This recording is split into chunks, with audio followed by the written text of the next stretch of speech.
बहुत ही eminent personality जो यहाँ पे बैठे हैं और प्यारे बच्चों। हाँ, यही वो महिला जो पौधों से बात करती है। मुझे तो यही साउंड हो रहा है तब से। तो a very happy environment day, क्योंकि हम 50वां ये जो है पर्यावरण दिवस मना रहे हैं। और आई एम सॉरी टू से, मैं जहाँ भी जाती हूँ I start with a sorry कि मैं और मेरे से पहले जितनी भी पीढ़ियाँ आई उन्होंने पर्यावरण को इतना सिर्फ यूज ही नहीं अब्यूज भी किया है कि आप और आपकी आने वाली पीढ़ियों के लिए तो कुछ बचना नहीं है। And it's very true. Narendra ji ने माना और मैंने आपसे इसके लिए माफी भी मांगी और हमें ये ज्ञान होना भी चाहिए। अब बात आती है, अगर पर्यावरण दिवस मनाने से चीजें बदलती होती तो आज हम इस अवस्था में नहीं होते। माँ के लिए जब हम कहते हैं ना कि माँ से तो मेरा हर दिन है, तो माँ के लिए क्या दिवस मनाना, तो धरती माँ का क्या, उसके बिना तो हम एक सांस भी नहीं ले सकते। तो क्या उसके लिए एक दिन मनाना सफिशिएंट है? क्या खाली ये दिवस मनाने से और क्या खाली पोस्टर्स बनाने से या फिर सिर्फ भाषण या संभाषण से अगर ये ठीक होना होता तो आज हम इस स्तर पे पहुंचते ही नहीं। तो आपको सिर्फ इसके लिए जागरूक होना है कि अगर आपको पर्यावरण बचाना है तो वो आपने अपने लिए बचाना है। ठीक है, आपसे पहले आने वाली पीढ़ियों ने तो इसे यूज और अब्यूज कर चुके, तो हम लोग सिर्फ आपको जागृत कर सकते हैं, काम आपको ही करना है। अब नरेंद्र जी ने इतनी अच्छी बातें आपको बताई, भूपेंद्र जी ने बड़ी अच्छी स्टोरी सुनाई, तो उस स्टोरी से मुझे एक छोटी सी स्टोरी याद आ गई, ज्यादा समय नहीं लूंगी। कि जब राम सेतु बन रहा था, माता सीता जब लंका में थी, तो सभी जो वानर हैं उनका काफी वेट होता है, बट वो अपने वेट से 1/10 या 1/5 जो भी है वो पत्थर या पहाड़ उठा के वो राम सेतु में अपना कंट्रीब्यूशन कर रहे थे। वहीं पे एक गिलहरी थी जिसका वेट कुछ ग्राम था और वो अपने वेट से 1.5 गुना जो है वो पत्थर लेके जा रही थी। तो बाकी वानरों ने उसका मजाक उड़ाया कि ये इतने से छोटे से पत्थर से क्या होगा राम सेतु में, है ना। तभी भगवान श्री राम वहां आते हैं और उस गिलहरी को बड़े स्नेह से ऐसे हाथ फेरते हैं। सबने देखी है गिलहरी, उसके धारियां बनी होती है ना शरीर पे, तो वो भगवान राम जी जब स्नेह से उन्होंने उनको सहलाया तो वो धारियां बनी थी। तब श्री राम जी ने एक मैसेज दिया था कि बात ये नहीं कि आप किस अवस्था में हैं, आप जिस भी अवस्था में हैं, जिस भी स्तर पे हैं, अपनी क्षमता से अधिक जो है वो कार्य करें। और ये सिर्फ पर्यावरण के लिए नहीं है। आप सोचेंगे कि यहाँ तो फॉरेस्ट डिपार्टमेंट के, पोल्यूशन कंट्रोल बोर्ड के अधिकारी बैठे, तो हम क्या कर सकते हैं जब इनसे कुछ नहीं हो रहा है, तो हम क्या करेंगे, है ना। तो बात ये है कि आप अपनी क्षमता से अधिक जो है कार्य करें। ये आपके लाइफ में, आपकी मैनेजमेंट स्किल में भी होना चाहिए।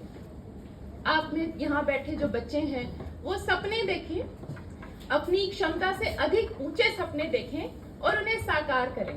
अब तब से हर एक जो स्पीकर यहाँ आए उन्होंने बोला कि मैं पौधों से बातें करती हूँ, तो ये छोटी सी एक संदेश मेरा आपके लिए रहेगा, अपने जीवन में उतारें, आपके काम आएगा। कि जो पौधा है वो क्या है, धरती से जुड़ा है, आसमान की तरफ जाता है। What does it symbolize? It symbolize growth. और आपको जीवन में क्या चाहिए? ग्रोथ। ठीक है। और जैसे नरेंद्र जी ने कहा कि खुद से बातें करें, स्वयं से बातें करें। सबसे ज्यादा जो हम बातें करते हैं हम स्वयं से ही करते हैं। और वो बातें कैसी होनी चाहिए? वो बातें पॉजिटिव होनी चाहिए। ठीक है। जैसे हम खुद से पॉजिटिव बातें करते हैं वैसे ही आप पौधों से पॉजिटिव बातें करें। You talk high about yourself, क्योंकि हो सकता है लोग आपको जज करें जब आप बहुत बड़े सपने देखते हैं, लेकिन पौधे आपको जज नहीं करेंगे।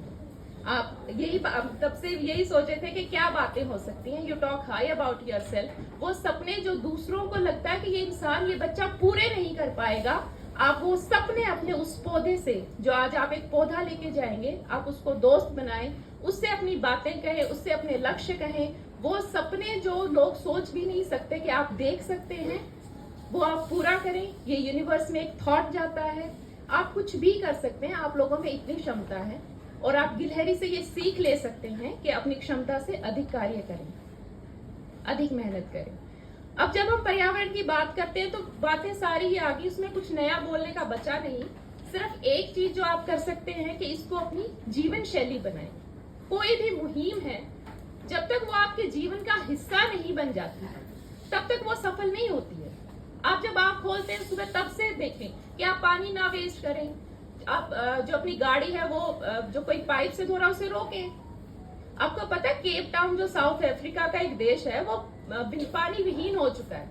वहां की सरकार ने बोल दिया कि हम आपको पानी की सप्लाई नहीं दे सकते, 10,000 कनेक्शन काट दिए गए हैं। पानी कोई ऐसी चीज नहीं कि जो आप फैक्ट्रीज में बना लेंगे। तो इसलिए आपको जागरूक होना चाहिए। ये जो आप मोबाइल की भी बात की, नरेंद्र जी ने मेंशन किया कि आपका तो मोबाइल का चक्कर, तो ये भी मैं आपको मेंशन कर दूं कि जो कार्बन फुटप्रिंट समझते हैं आप लोग, जो कार्बन का एमिशन होता है हमारी ह्यूमन एक्टिविटीज से, तो ये जो आप मोबाइल यूज करते हैं, इसमें जब आप एक छोटा सा मैसेज भेजते हैं और एक इंसान भेजता है, और हम तो इतनी सारी जनसंख्या है, जब हम मैसेज भेजते हैं तो उससे भी कार्बन का एमिशन होता है। और जो ये डेटा हम अननेसेसरी सेव करके रखते हैं, सर्वर्स पे इतना जोर पड़ता है, उससे भी कार्बन जो है डाइऑक्साइड वो पैदा होती है और CO2 फुटप्रिंट होता है। ठीक है, तो ये हमारी छोटी छोटी हैबिट्स जिसको हमें चेंज करना है, ना सिर्फ हमें खुद चेंज करना है, अपने परिवार को, अपने पेरेंट्स को, अपने आस पड़ोस में भी जागरूक करना है। बातें छोटी छोटी हैं। मार्केट जाना है तो आप अपने पेरेंट्स को थैला दें कपड़े का कि हमें तो यही यूज करना है। हम मार्केट जाके थे, मैं तो भूल गया, थैला तो लेके नहीं आया। कभी हम सोचते हैं कि बर्थडे पे पौधा लगाएंगे, केक तो हर एक के घर पे आएगा, लेकिन वो पौधा नर्सरी नहीं जा पाए, रह गया। कितनी छोटी बात है कि हम सब आजकल घरों में आम खाते हैं, अगर आपके घर में कोई कच्ची जगह है, गमला, आप उसमें एक अगर वो डाल देते हैं उसका सीड, तो वो अपने आप ही ग्रो कर जाता है कुछ दिनों में। तो छोटे छोटे से चेंजेस अपनी लाइफ में लेके आए, बहाने ना बनाए।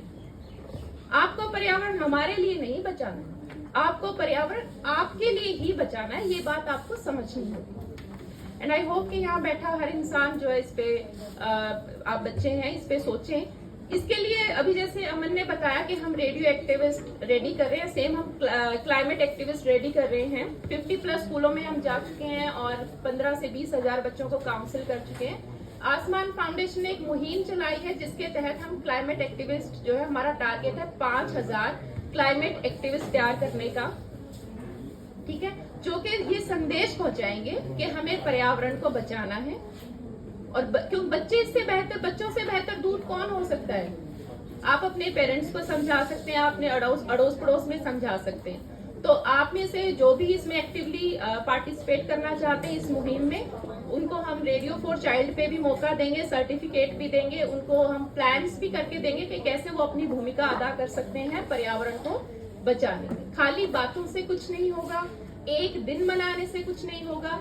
जब तक आप इस सोच को अपनी जीवन शैली में नहीं लेके आएंगे, बात नहीं बनेगी। तो मैं यहाँ उम्मीद करूं कि कम से कम यहाँ जितने बच्चे बैठे हैं वो ये आज शपथ लेके जाएं कि वो पर्यावरण को बचाएंगे। Will you do that? Okay, अब आप प्रॉमिस कर रहे हैं? चलो, thank you very much, have a great day.